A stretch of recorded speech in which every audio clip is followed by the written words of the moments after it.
Hi. ఈరోజు చేపల పులుసు ఎట్లా చేయాలో తెలుసుకుందాము. చేపలు, ఎండు కొబ్బరి, తెల్లవాయి, టమోటా, మెంతులు, ధనియాలు, జీలకర్ర, చెక్క లవంగము, కొంచెం అల్లం, ఎర్రగడ్డ, చింతపండు, కొత్తిమీర, ఉప్పు, ఇవన్నీ వేసి చేపల పులుసు రెడీ చేద్దాం. ముందుగా చేపలు కడుక్కుందాము. అట్లాగే చింతపండుని నానబెట్టుకున్నా నేను. తగినంత కేజీ చేపలకి ఎంత చింతపండు కావాలో ఇంత చింతపండు కావాలా నానబెట్టుకున్నా నేను. నానబెట్టేసి ఆ పులుసు పిండుకుందాం. చేపలు కడుక్కుందాం. ఫస్ట్ ఉప్పు వేసి చేపలు కడగల. ఉప్పు వేసుకుందాం. చేపలు ఒకసారి కడుక్కుంటాము. ఉప్పు వేసుకోవాలి.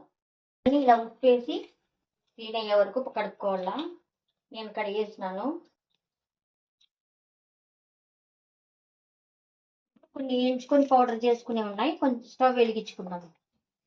బాండ్లీ పెట్టినాను. బాండ్లీలోకి జీలకర్ర, ధనియాలు, చెక్క లవంగము, కరివేపాకు రెబ్బలు, మెంతులు ఇవన్నీ వేయించుకుందాం.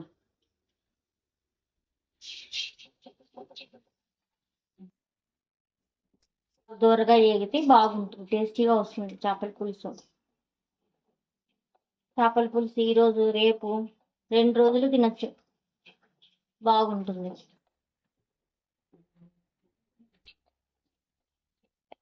ఇప్పుడు వేసేటప్పుడు కమ్మని వాసన వస్తుంది. ఆ వాసన వచ్చే వరకు మనం వేయించుకోవాలా.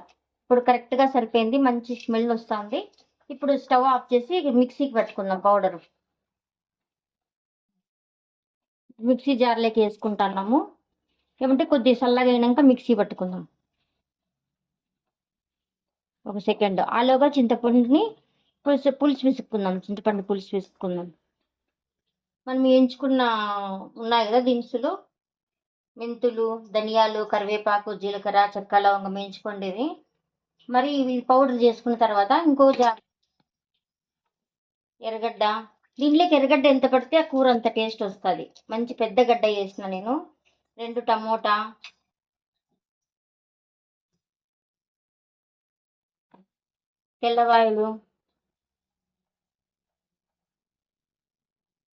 తెల్లవాయలు, అల్లము, కొబ్బరి అన్నీ వేసి కొత్తిమీర, తగినంత కొత్తిమీర, ఇది మిక్సీ పట్టుకున్నాము. ఈలోగా చింతపండు పిసికినాను చూడండి. ఇంకా కొంచెం నీళ్ళు వేసి ఇంకొద్ది ఈ కప్పుడు చింతపండు రసం అయితే చాలు. ముందుగా స్టవ్ వెలిగించుకున్నాము. స్టవ్ వెలిగించుకొని చేపలు చేసే గిన్నె పెట్టుకుందాం. ఈలోగా ఆయిల్, మిక్సీ పట్టినాను. మనం వేసుకున్నవన్నీ కొబ్బరి, ఎర్రగడ్డ, తెల్లగడ్డ, టమోటా అంతా మిక్సీ ఇట్లా పట్టుకోవాలన్నమాట. అన్ని పౌడర్ అన్ని వేసి ఇట్లా పట్టుకొని రెడీ పెట్టుకుందాము. ఇప్పుడు ఆయిల్ వేస్తాను. స్టవ్ వెలిగించినాను కదా, ఆయిల్ వేస్తాను.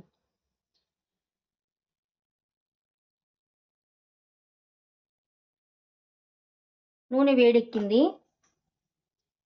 ఇప్పుడు మనం వేసుకున్న మసాలానంతా ఇందులో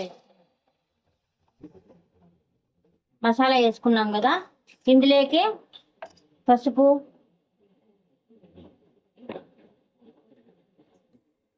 కారము, సరిపడా ఉప్పు,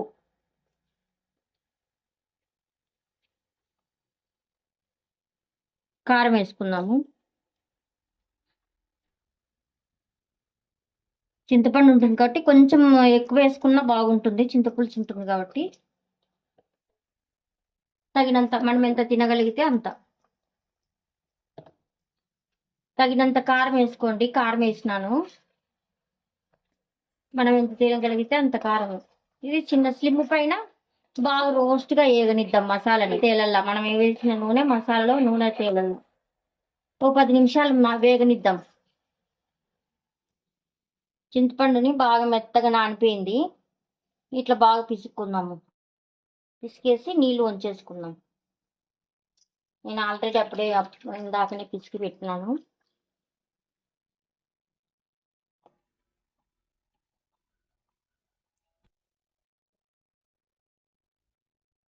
ఇంకొంచెం వాటర్ వేసుకొని ఇందులోకి మళ్ళీ ఒకసారి అట్లా పిసుకుందాం. చూడండి బాగా నూనె తేలే వరకు డీప్ ఫ్రై అవుతుంది. అట్లా కావాలా. చింతపండు అంతా పిసుకున్న తర్వాత తొక్కు తీసేసి నీళ్ళు మాత్రమే, పులుసు మాత్రమే తీసుకొని పక్కన పెట్టుకుందాము.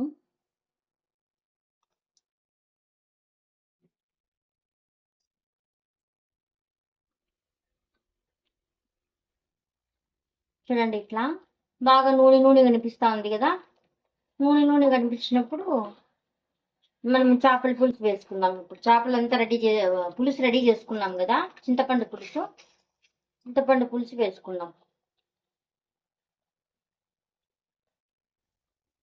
కొంచెం బాగా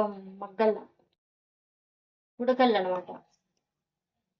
చేపల పులుసు బాగా ఉడకల్ల.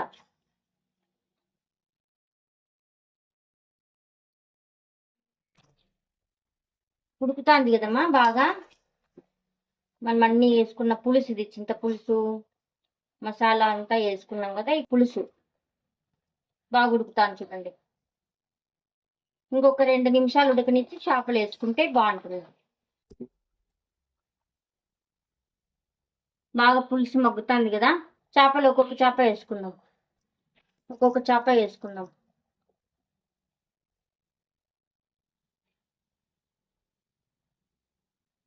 చాలా టేస్టీగా ఉంటుంది. 2 రోజులు ఉన్నా బాగుంటుంది. ఈ రోజు తినే కన్నా రేపు తింటే ఇంకా బాగుంటుంది.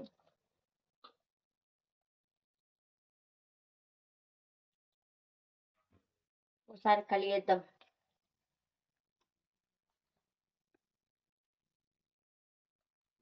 పులుసు అంతా కర్రీ అంతా చేపలు కలుసుకునేటట్లా కలిగేసి నింపు పెట్టేద్దాం.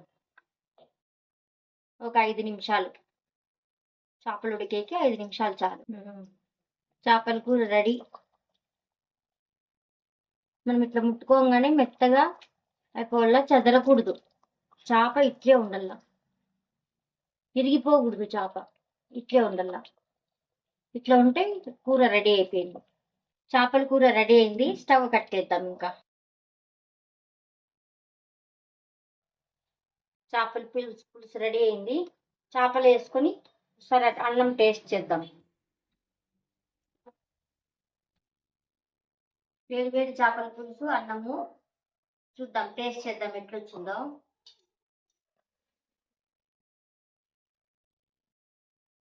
బాగా వచ్చింది, టేస్టీగా ఉంది. మీరు కూడా ట్రై చేసి మా చేపల పులుసు నచ్చితే మా ఛానల్లో కామెంట్ రూపంలో పెట్టండి.